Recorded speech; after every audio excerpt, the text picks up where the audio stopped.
오늘은 여러분도 알다시피 고난주간이 시작되는 날입니다.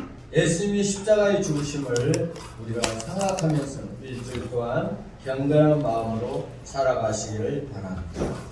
인간에 있어서는 죽음은 여러 형태로 나타납니다. 고난주간은 예수 그리스도의 죽음을 새기고 그 죽음의 의미를 통해서 우리가 은혜를 나누고 신앙생활의 아름다운 적용을 배우는 주일입니다. 예수님의 고난은 기독교의 핵심 교리요 우리의 삶에 밀접한 관계가 있습니다. 예수님의 죽음에 대한 성경적 관찰은 명백하게 나타나 있습니다. 첫 번째로 예정된 죽음이라는 것입니다.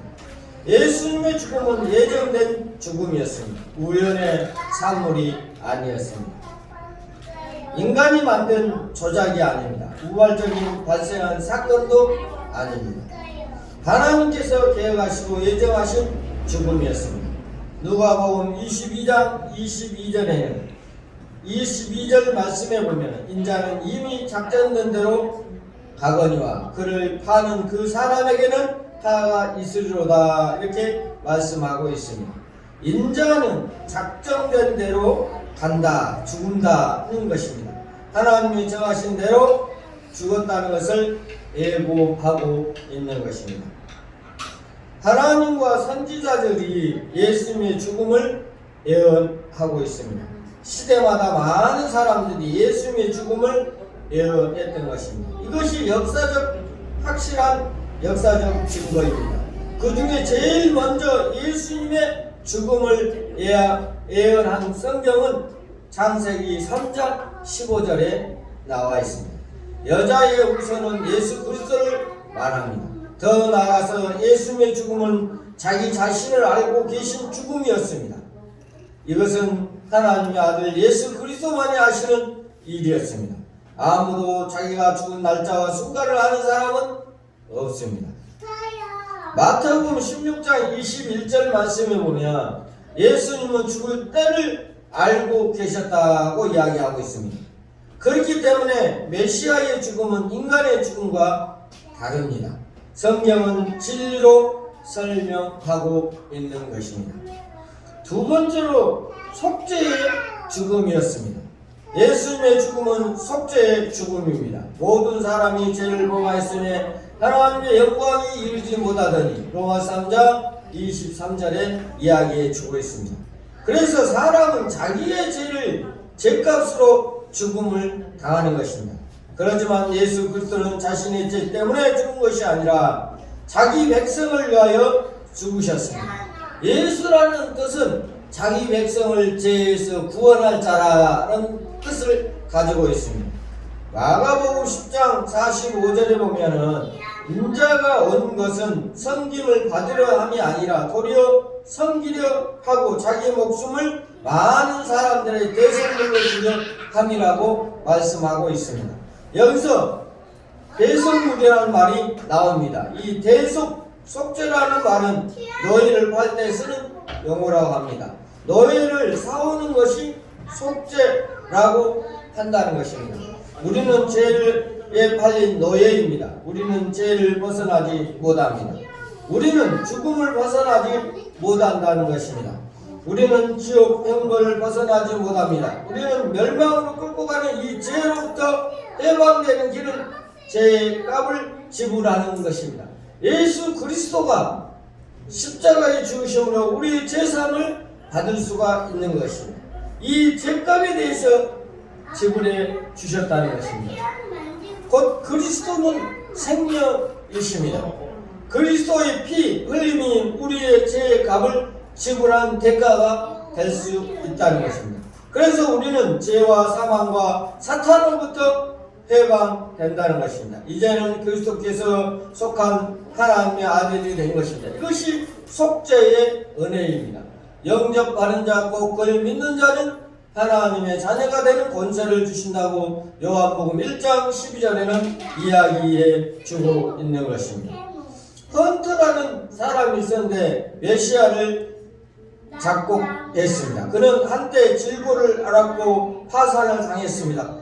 극도의 좌절에 처해 있을 때 아일랜드의 더풀이라는 총독이 그를 초청하여 위로해 주었다고 합니다. 그러면서 메시아를 작곡해 보라고 권유를 했답니다. 그는 이사야 53장 3절을 읽어 가는 중에 십자가에 예수님을 만나게 되었다는 것입니다. 그는 멸시를 받았고 사람에게 싫어버린 바 되었는데 강고를 많이 겪으면서 질고를 앞는 자라 이렇게 있습니다. 이 성경 구절을 거듭거듭 읽은 중에 그에게 알 수 없는 눈물이 쏟아졌고 기도가 터져 나왔다고 합니다. 무릎을 꿇고 한없이 회개하며 울었다고 합니다. 여러분 중에는 예수님을 만난 경험이 있습니까? 예수님을 만나서 이렇게 자기의 죄를 회개하고 주님 앞에 무릎을 꿇고 한없이 울어본 적이 있습니까? 그는 오 나의 주 하나님, 나의 절망을 겪으신 분, 나의 고통을 주신 분, 나의 질고를 주신 분 바로 예수 그리스도입니다 라고 고백을 했다고 합니다. 그 예수님을 만남으로 거기서 끝나는 것이 아니라 한때는 뜨거운 믿음으로 불의의 명작 메시아를 남겼다고 합니다. 예수 그리스도의 속죄를 맛본 사람은 행복한 사람이 될 수가 있는 것입니다. 예수님을 만나는 사람이 하나님의 아들로 주님의 아들로 거듭난다는 것입니다. 그런가 하면 예수님의 죽음은 자발적인 순종의 죽음이었습니다. 아버지의 뜻을 따라 그는 순종했습니다.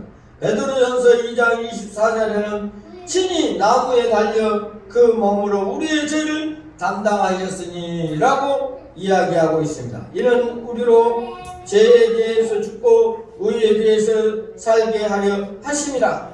저가 채찍에 맞음으로 너희는 나음을 얻었나니 라고 했습니다. 친히 나무에 달리신 것입니다. 그리고 예수님의 죽음은 하나님의 사랑에 대한 확정입니다. 그 대목에서 매우 의미가 깊습니다. 예수님께서 십자가에 못 박혀 것은 예수님만이 고난이 아니요 예수님이 이 땅에 주신 하나님의 아버지와 함께 고난을 당했다고 합니다. 요한복음 3장 16절에는 하나님이 세상을 이처럼 사랑하사 독생자를 주셨으니 이는 저를 믿는 자마다 멸망치 않고 영생을 얻게 하심이라 이렇게 이야기해 주고 있는 것입니다. 로마서 5장 8절에는 우리가 아직 죄인 되었을 때 그리스도께서 우리를 위하여 죽으심으로 하나님께서 우리에게 대한 자기의 사랑을 확증하셨습니다. 매우 의미 깊은 말이라 이렇게 이야기할 수가 있습니다. 우리는 이 땅에 두신 하나님의 죄를 멸망해가는 자기 백성을 그냥 보시지 않고 독생자 예수님을 이 땅에 보내주시고 하나님의 그 사랑으로 예수님께서 십자가에 죽으시고 그 죽으심으로 우리의 죄를 용서받을 수가 있다는 것입니다. 이 말의 의미는 하나님은 우리의 죄값을 대신 지시고 담당시켜 주셨다는 것입니다. 그 죄값 때문에 우리가 제사함을 받고 주님의 나라 하나님의 나라에 들어갈 수가 있다는 것입니다. 성부 하나님께서도 세 번째로는 고난을 당했습니다. 1982년에 일어난 미국의 대사건이 있었다고 합니다. 텍사스 중에서 마이클 복금이라는 아들이 유괴를 당했다고 합니다. 그런데 범인들이 아이디 육성을 미리 녹음해 놓고 상자 안에 집어넣고 구덩이를 파고 생매장을 시켰습니다. 그 상자 안에 플라스틱 옥수를 내어서 숨을 쉬게 하고 빵과 우유를 넣어주고 생매장을 시켜버렸다는 것입니다. 그리고는 부모에게 전화를 걸어 돈을 가져오라고 협박을 했습니다. 미리 녹음해둔 아이의 육성을 전화로 들려주었습니다. 그 목소리를 듣는 부모는 기겁을 했습니다. 그야말로 유기 일발에 차여 있던 것입니다. 아빠, 이 사람들의 말을 듣지 않으면 저는 생매장되어 죽을 거예요 하는 아이의 목소리를 듣는 부모는 아이를 살리려고 돈을 마련하여 범죄들에게 연락을 했다고 합니다. 이 사건은 24시간 중계되어 있는데 국민들의 관심은 생매장 아이 이가 살아날 것인가 거기에 초점을 모아져 있었다고 합니다. 말 3일이 지나도 단서가 잡히지 않았다고 합니다. 범인들은 어디에 있는지 추적이 안 됐습니다. 그런데 한 시골 마을의 슈퍼마켓에 낯선 남자들이 식품을 사려 왔는데 범인들이 나눈 대화를 듣고 가게 주인이 수상히 여겨 눈치를 챘다고 합니다. 그래서 그 가게 주인이 신고하여 경찰에 체포되었다고 합니다. 처음에는 범인들은 아이들을 어디에 매장했는지 말하라는 질문에 완강히 거절했다고 합니다. 그러면서 전부 사형을 당할 것이라며 너희들이 사는 길은 그 아이가 살리는 길밖에 없다고 설득하여 그 아이를 구출하여 아이는 살아났다는 것입니다. 그 아이의 죽음의 공포 때문에 물과 빵과 먹지 못했다고 합니다. 너무 두려워서 그렇게 죽음과 싸웠습니다. 그리고 땅에 묻힌 그 상자 안에 개미들이 들어가 개미에게 물린 자국이 있었다고 합니다.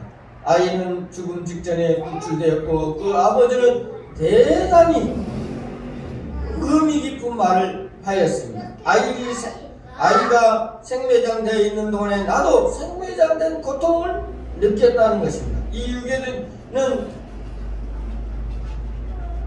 안락한 이 아주 못된 범죄인데 부모들도 유괴당한 그 고통을 느꼈다는 것입니다. 하나님을 버림 앞에 십자가에서 고통당하는 아들의 울부짖음을 듣는 그 아버지는 그 아들의 목마름, 그 아들의 버림받음, 아들의 버리는 그 아버지의 아픔, 이것이 함께 느끼면서 십자가의 구속에 이루어지는 주신 것을 알 수가 있습니다. 영어권에서는 특히 크리스찬들은 금요일은 좋은 날이라고 부르진다 하십니다. 불신자들은 금요일을 좋아하지 않습니다. 특히 13일에는 징크스가 있다고 합니다. 그러나 크리스찬들은 이 금요일은 그리스도의 십자가를 믿는 자에게는 구원이 임하고 영생을 주시고 천국을 열기 때문에 좋은 날이라 이렇게 이야기할 수가 있습니다. 여러분, 이제 우리들에게 금요일은 고난의 날이 아니라 축복의 날입니다. 우리가 구원받는 날이라는 것입니다. 이날은 우리가 그리스도와 함께 하나가 되고 세례를 통하여 하나님의 자녀가 되는 은혜의 날인 것입니다. 고난 주간을 통하여서 그리스도의 죽음을 고난이 아니라 우리의 구원하신 생명이여 우리의 죄와 질고를 절망과 좌절에서 일으키시는 하나님의 능력으로 고난이 되기를 우리가 축원합니다. 이 고난 주간을 맞이하여 우리가 경건한 마음으로 예수님의 십자가를 생각하면서 그 고통 속에서 우리를 위하여 죽으신 예수 그리스도, 하나님이 예수님을 이 땅에 보내신 목적이 뭔가 우리가 한번 생각해보고 고난 주간 동안 하나님의 말씀을 많이 묵상하고 기도하고 우리의 삶을 통하여서 하나님의 영광이 나타나시기를 바랍니다. 다 같이 기도하고 청찬식을 하겠습니다. 하나님 아버지, 오늘 고난주간을 맞이하여 하나님의 놀라운 역사가 일어나게 하여 주시고 경건한 마음으로 주님을 섬기며 십자가를 생각하며 부활의 예수를 믿고 다시 오실 예수 그리스도를 생각하는 한 주간이 되게 하여 주시옵소서. 예수님의 이름으로 기도하옵나이다. 아멘.